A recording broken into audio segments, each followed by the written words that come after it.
Good morning. Just a bit of video practice before I begin my day. I already had my coffee, but you know what? It kind of upset my stomach, so I'm drinking Burners. That's one thing about ginger. Anything with ginger in it will calm your stomach. You ever get car sick or anything? Chew on a piece of ginger.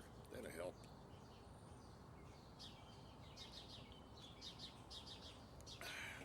Okay, this message is for Ben Manzano.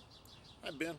Okay, sure. Next week sometime will be fine to practice some studio portraiture. We'll use my equipment, of course, because my triggers only work with Nikon cameras. A trigger is not that portable remote shutter button that you bought. That's a remote shutter release. But a trigger is an electronic thing you put on your camera, and when you take a picture, it sends a signal to the receiver on the strobe lights you're using, and then what happens is then they flash when you hit the shutter button. Okay, they communicate, but triggers are particular to the brand of camera that you use. So when you buy a trigger for strobe lights, make sure you get one for your camera. But yes, we can set up in my basement, or we can take pictures outside, whatever, for portraits. Make sure you have enough time where you can allot, and then bring a notebook so you can make notes, and then we'll have you do some practice. Just bring your own SD card, put it in one of my cameras, and you can shoot your subject that you're going to bring along with you, and then when you get home you can practice them.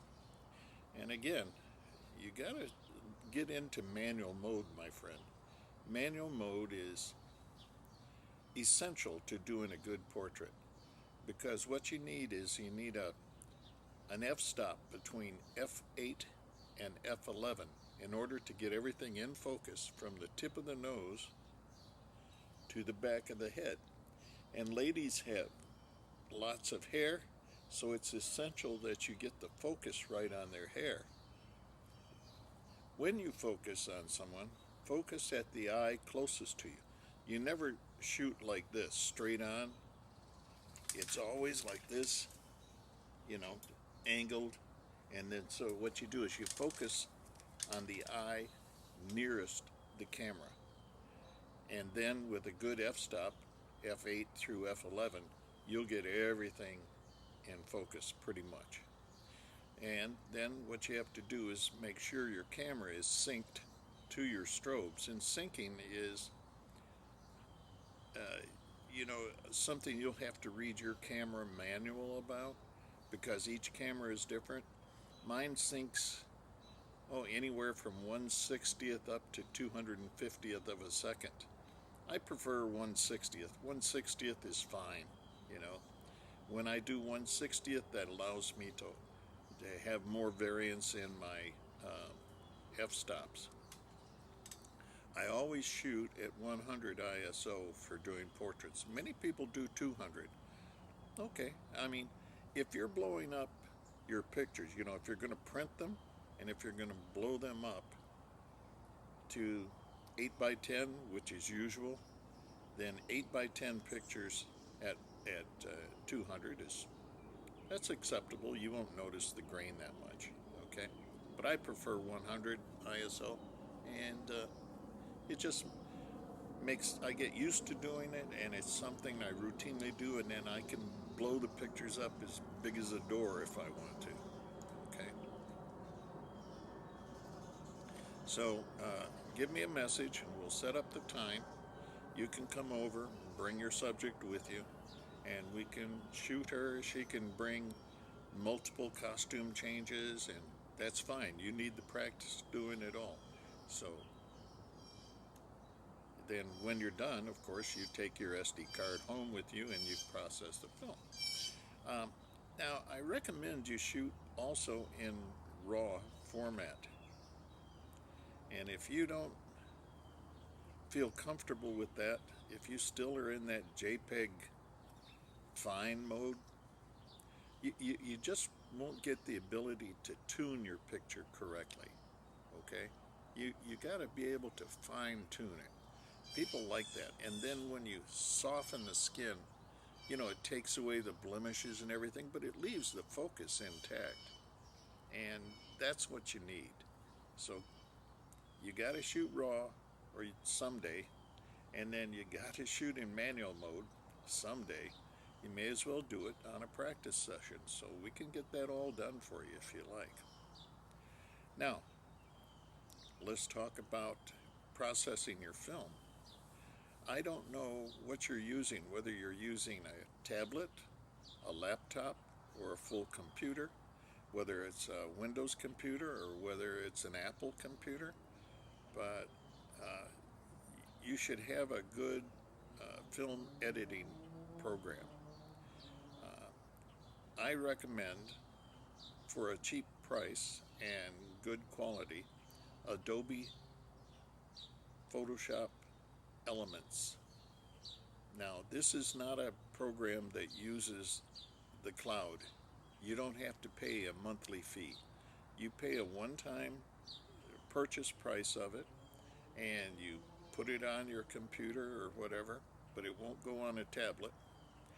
You put it on your computer or laptop, and then you can process your pictures, and you'll just love the results you get. Adobe Photoshop Elements. I also have used it for movies. They have a secondary program called Adobe Premiere Elements, and that is for movies. You can also often buy both of them, and you get a bundle price, usually around $129, but you can buy last year's version and get it for $99, both programs, and I'm telling you, you're going to like those. All right. Um, the other program, of course, for movies is Davinci Resolve, and that is free. You can download that from the internet. It's Davinci, DAVINCI, next word Resolve, RESOLVE, and right now they have a beta version, beta 18. That's the one to get. It works beautifully. There are plenty of tutorials on YouTube, and whenever you have a question on something, you can refer back to one of those tutorials, and it'll teach you how to do it. And even some movie makers, they use Davinci Resolve. Uh, it's a very, very good program, and it's free, so can't beat the price. As far as getting your own studio lights, there's two ways to go. You can go with lights that are continuous on or strobes. Continuous on, whenever you turn them on, some of the continuous on, you can brighten them or you can decrease the brightness, okay?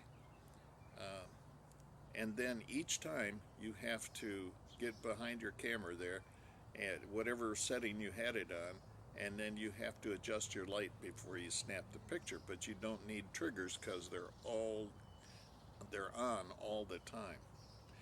Uh, the other thing to use is what you call portrait strobes, Strobes, and strobes are used with triggers. You put an electronic trigger on your camera, and when you push the shutter button, it sends a signal to the receiver of the strobe, and that fires the strobe, so it's instantaneous. So not only can you set up the exposure on your camera, but you can set up how harsh the light is, how soft the light is on your strobe. Those are optimal. A good set of entry-level strobes will run you around $270 per strobe. Yeah, kind of pricey. Yeah.